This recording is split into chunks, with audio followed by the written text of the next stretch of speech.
this video, I'm going to be showing you how to publish a game to Roblox, so be sure to watch this video until the very end to prevent any mistakes in the process.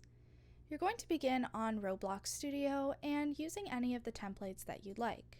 I'm going to just use baseplate for tutorial purposes, but to begin actually publishing this to Roblox, if you do have a completed game, you're going to go to the top left corner and click on File and click on Game Settings.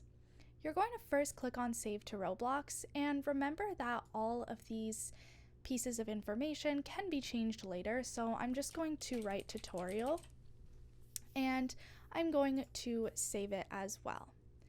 Now, once it's successfully saved, it will actually load the place, and you're going to go back to File and Game Settings once again, and there are now more settings that you can fiddle around with.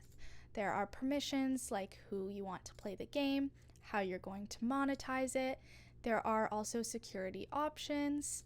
There's different places that you can add in.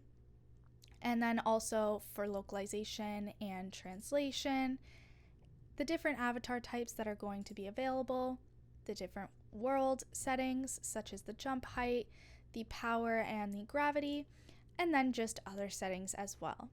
So I'm just going to keep it the way it is and click on Save. But then once you're done that, you go on to your actual roblox.com/develop, and it'll open this and you can preload it and it will actually be right there on Roblox.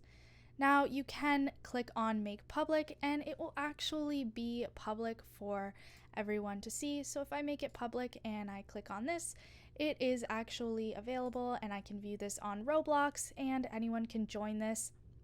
But just because my starting place is unpublished, I just have to create a starting place and then everyone can play it. That's all there is to it. Be sure to leave a like, comment, and subscribe to the channel. Thanks for watching and see you in the next video.